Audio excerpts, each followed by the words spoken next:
ముఖ్యంగా ఈ యొక్క ద్వాదశ రాశులలో ప్రప్రథమంగా మేషరాశి వారి యొక్క మాస ఫలితములు.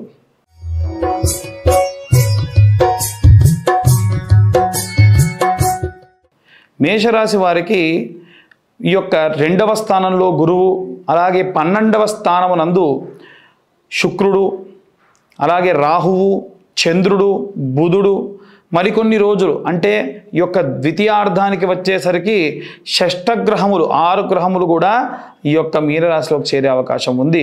అయితే చేరేది మీనరాశికే కదండి, మాకేం ఇబ్బంది అంటే అక్కడికి చేరేటువంటి రాసులు ఏవైతే ఉన్నాయో ఈ ద్వాదశ రాసుల్లో ఉన్నటువంటి వాటన్నిటికీ సంబంధించినటువంటి రాష్ట్రాధిపతులు, నక్షత్రాధిపతులు కూడా చేరడం వల్ల మిశ్రమ ఫలితాలు గోచరించే అవకాశం ఉంది. ముఖ్యంగా మేషరాశి వారి విషయానికి వస్తే విద్యార్థుల విషయంలో చూసుకున్నట్టయితే నేత్రములకు సంబంధించినటువంటి బాధ, నేత్రములకు సంబంధించినటువంటి విపరీతమైనటువంటి చక్షుదోష పీడితములు అధికంగా వచ్చేటువంటి అవకాశం ఉంది. అలాగే గృహిణుల విషయానికి వస్తే వీరు సాధారణంగా ఇంట్లో ఉండేటువంటి వారితోని తగువులు పడడము, అధికమైనటువంటి వాగ్వివాదానికి దిగడము, మానసికమైనటువంటి ఆందోళన, ఒత్తిడి, ఎవరైతే వీరు మధ్య వయస్కులు అలాగే టీనేజ్ దాటినటువంటి వాళ్ళైతే రాహుదశ కాలం నడుస్తూ ఉంటుంది. కాబట్టి చక్షుదోషములు అనేటువంటివి ఈ యొక్క రాశి వారికి, ఈ యొక్క వయసులో ఉన్న వారికి అధికంగా ఉండేటువంటి అవకాశములు ఉన్నాయి. దీని తర్వాత ఎవరికైతే అంటే కాస్త వృద్ధాప్యం ఉంటుందో వారికి గురుదశ కాలం నడుస్తూ ఉంటుంది. ఇవన్నీ కూడా గోచార రీత్యా చెప్తున్నాం కాబట్టి మీ జాతక రీత్యా గనక గురువు ఉచ్చస్థితిలో ఉంటే, అలాగే రాహువు కానీ శుక్రుడు కానీ ఉచ్చస్థితిలో ఉంటే ప్రశాంతమైనటువంటి వాతావరణం ఉంటుంది. కానీ 90% వరకు కూడా ఈ మాసమునందు ఈ రాశి వారికి, అందులో గృహమునందు ఉండేటువంటి గృహిణులకి, విద్యార్థులకి శారీరకమైన నేత్రములకు సంబంధించిన బాధ అధికంగా ఉండేటువంటి అవకాశం ఉంది. ఇక ఎవరైతే ఉద్యోగస్తులు ఉంటారో ఖర్చు అధికమయ్యేటువంటి అవకాశం ఉంది. అంటే వచ్చే జీతము, రావాల్సినటువంటి ఇంక్రిమెంట్లు కానీ, ఏవైనా బోనసులు కానీ వచ్చినా వివాహాది కార్యక్రమాలకు సంచరించడము, ఏదైనా ఖర్చు పెట్టడము, శారీరకమైనటువంటి బాధ, వెళ్ళినటువంటి ప్రయాణంలో పడలిక, ఇలాంటి ఇబ్బందుల వల్ల కాస్త ఇబ్బంది పడేటువంటి అవకాశం కూడా కనిపిస్తూ ఉంది. ఎవరైతే వ్యాపారానికి సంబంధించిన విషయాల్లో అధికంగా ఉన్నారో వ్యాపారానికి సంబంధించినంత వరకు కూడా ఎవరైనా సరే మాట వినకుండా ఒంటెద్దు పోకడగా వెళ్ళడం కానీ, ఏవైనా సరే పనులు చేసేటప్పుడు ఎవరైనా ఆక్షేపించినా సరే, ఏదైనా ప్రమాదం ఉందని కనీసం గ్రహించకుండా వెళ్ళినా కానీ విపరీతమైనటువంటి ఇబ్బంది కలిగేటువంటి అవకాశం ఉంది. కాబట్టి మీరు తెచ్చేటువంటి వస్తువులు కానీ, వ్యాపారానికి సంబంధించిన వస్తువులు కానీ ఏవి ఇబ్బంది పడతాయి, ప్రయోగాత్మకంగా ఏ ఉన్నాయో వాటి జోలికి వెళ్లకుండా ఉండడం మంచిది. అలాగే సినీ రాజకీయ రంగాల్లో ఉన్నటువంటి వారి విషయానికి వస్తే తొందరపడి ఒక మాట అని చాలా ఇబ్బంది పడేటువంటి పరిస్థితులలోకి ఈ యొక్క సినీ రాజకీయ రంగాల్లో చిన్న స్థాయి నుండి పెద్ద స్థాయి వరకు అందరూ వెళ్ళేటువంటి అవకాశం ఉంది. అలాగే చూసుకున్నట్టయితే ఈ యొక్క సినీ రాజకీయ రంగాల వారే కాకుండా ఎవరైతే కోట్ల చుట్టూ తిరిగేటువంటి వారు ఉన్నారో, విడాకుల గురించి కానీ, ఏదైనా కేసులలో ఇరుక్కున్న వాళ్ళు కానీ చండీపరాదేవతని కొలవడం కానీ, అమ్మవారి దర్శనం కానీ చేసుకోవడం ఉపశమనాన్ని ఇస్తుంది.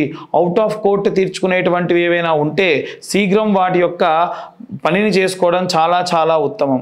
అలాగే ఎవరైతే ఈ యొక్క విదేశాలకు ప్రయాణం చేస్తూ ఉన్నారో, విదేశాలకు ప్రయాణం చేస్తూ అక్కడ ఉద్యోగం కానీ, అక్కడ విద్యార్థులు కానీ ఉంటూ ఉన్నారో వారు దయచేసి ప్రయాణంలో ఏవైనా సరే వస్తువులు పోవడం కానీ, ఏదైనా మర్చిపోవడం కానీ, అలాగే వాతావరణ సమస్యల వల్ల ఇబ్బందులు పడడం కానీ జరుగుతూ ఉంటుంది. చాలా జాగ్రత్త వహించండి.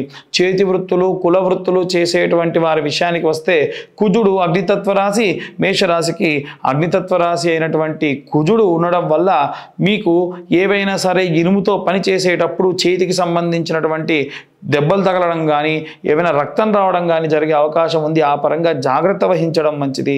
అలాగే ఎవరైతే పిల్లలు దగ్గర లేకుండా వృద్ధాప్యంలో ఉన్న తల్లిదండ్రులు ఉంటారో నడుము నుండి కింది భాగం అంతా కూడా విపరీతమైనటువంటి నొప్పులు, నడవలేకపోవడము, ఏదైనా పని కావాలంటే ఒకరికి చెప్పి చేయించుకునేటువంటి పరిస్థితిలో ఉంటారు.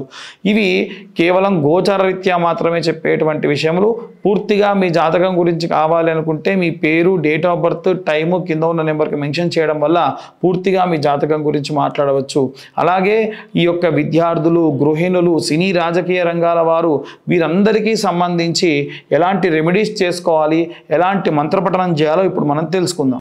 మనకు విద్యార్థులు, గృహిణులు, సినీ రాజకీయ రంగాల వారు, ఉద్యోగులు, వ్యాపారులు, అలాగే రైతులు, చేతి వృత్తులు, కుల వృత్తులు చేసుకునేటువంటి వాళ్ళు, వివాహం కోసం ఎదురు చూస్తున్నటువంటి అమ్మాయిలు కానీ అబ్బాయిలు కానీ, అలాగే ఎవరైతే విదేశాలకు వెళ్ళి చదువుకోవాలి, ఉద్యోగం చేసుకోవాలి అనుకుంటూ ఉన్నారో, అలాగే ఎవరైతే పిల్లలు దగ్గర లేకుండా ఉన్నటువంటి వృద్ధాప్యంలో ఉన్నటువంటి ఏజ్లో ఉన్నటువంటి వాళ్ళు ఎవరైతే ఉన్నారో వారందరూ ఎలాంటి మంత్రపఠనం చేయాలి, ఎలాంటి రెమెడీస్ చేసుకోవాలనే విషయాన్ని ఇప్పుడు మనం తెలుసుకుందాం. మనకి విద్యార్థుల విషయానికి వస్తే నీలా సరస్వతి స్తోత్రము అనేటువంటి మంత్రపఠనం చేయడం చాలా చాలా విశేషమైనటువంటి ప్రతిఫలం కనిపిస్తూ ఉంది. వీలైతే మీ పిల్లలతోని ప్రతిరోజు కూడా ఈ యొక్క ఆవు నెయ్యితో దీపారాధన చేయడం కూడా విశేష ప్రతిఫలం కనిపిస్తూ ఉంది. అలాగే ఎవరైతే ఈ యొక్క ఇంట్లో ఉండేటువంటి గృహిణులు ఉన్నారో ఈ మాసమంతా కూడా, ఎందుకంటే మాసాంతానికి వచ్చేసరికి షష్ఠగ్రహ కూటమి కారణం వల్ల విపరీతమైనటువంటి ఇంట్లో రకరకాలైనటువంటి మార్పులు జరగడం వల్ల ప్రతి నిత్యము ఒక శుక్రవారం నుండి ప్రారంభించి చిన్న గౌరమ్మను చేసుకొని అమ్మవారిని మీ యొక్క పూజా గదిలో ఉంచుకొని శ్రీమాత్రే నమః అనేటువంటి మంత్రాన్ని వీలైనన్ని సార్లు, అధమంలో అధమం 11 సార్లు చదువుతూ ఆ కుంకుమార్చన చేయడం వల్ల ప్రతిరోజు మీరు ఏ పనికి వెళ్ళినా నిత్యము ఆరాధన చేసిన తర్వాత ఆ కుంకుమను ధరించడం వల్ల కూడా విశేషమైనటువంటి ప్రతిఫలం దక్కుతూ ఉంది. మనం సాధారణంగా తాగేటువంటివి నీళ్లు, అవే నీళ్లు ఒక శంఖంలో పోసి దేవుడి దగ్గర పెడితే తీర్థము, అలాగే మామూలుగా పెట్టుకుంటే కుంకుమ, అదే కుంకుమ దేవతార్చనకు వాడి పెట్టుకుంటే ప్రసాదము. అమ్మవారి యొక్క ప్రసాదం మీ అందు మీ కుటుంబ సభ్యులందరికీ పెట్టడం వల్ల విశేషమైనటువంటి ప్రశాంతత కనిపిస్తూ ఉంటుంది. అలాగే ఎవరైతే ఉద్యోగస్తులు ఉన్నారో వీరు ఈ నెలంతా కూడా, ఎందుకంటే గ్రహ సంచారం రీత్యా 6 గ్రహములు ఒకే ఇంటికి చేరడము, చాలా మందంగా నడిచేటువంటి మందగమనుడుగా పిలిచేటువంటి శని, అలాగే అత్యంత వేగంగా సంచరించేటువంటి చంద్రుడు, వీరు గ్రహ సంచారం చేస్తూ షష్ఠగ్రహ కూటమి ఏర్పడేటువంటి పరిస్థితులలో అందరికీ కూడా విపరీతమైనటువంటి అలాగే మిశ్రమ ఫలితాలు అధికంగా గోచరించే అవకాశం ఉన్న కారణం వల్ల దక్షిణామూర్తి స్తోత్రము చదవడం చాలా చాలా మంచిది. అలాగే ఎవరైతే ఈ యొక్క వ్యాపారం చేసుకుంటూ ఉన్నారో వారు నిత్యము కుబేర మంత్రము అలాగే దక్షిణామూర్తి స్తోత్రము చదువుకోవడము విశేష ప్రతిఫలాన్ని ఇస్తుంది. అలాగే ఎవరైతే ఈ యొక్క సినీ రాజకీయ రంగాల్లో ఉన్నటువంటి వారు ఉన్నారో ఈ మాసమునందు, అది కూడా ప్రథమార్థము కంటే ద్వితీయార్థములో చండీ హోమము చేసుకోవడము, ఆ యొక్క చండీ హోమం చేసినటువంటి భస్మాన్ని తీసుకొని మీ దగ్గర కొద్దిగా పెట్టుకోవడము, నిత్యము దూర ప్రయాణాలు చేయాల్సి వచ్చినప్పుడు ఒక నిమ్మకాయని తీసుకొని కొద్దిగా కోసి దాంట్లో అమ్మవారి యొక్క ఆ యొక్క హోమ ప్రసాదాన్ని వేసి జోబులో పెట్టుకోవడం వల్ల లేదా మీరు వెళ్ళేటువంటి వాహనంలో ఉంచడం వల్ల ప్రమాదాలు రాకుండా ఎప్పుడూ కూడా కాపాడుతూ ఉంటారు. అలాగే ఎవరైతే ఈ యొక్క చేతి వృత్తులు, కుల వృత్తులు చేసేటువంటి వారు ఉంటారో మీ యొక్క కులదేవతారాధన మానకుండా ఉండడం మంచిది.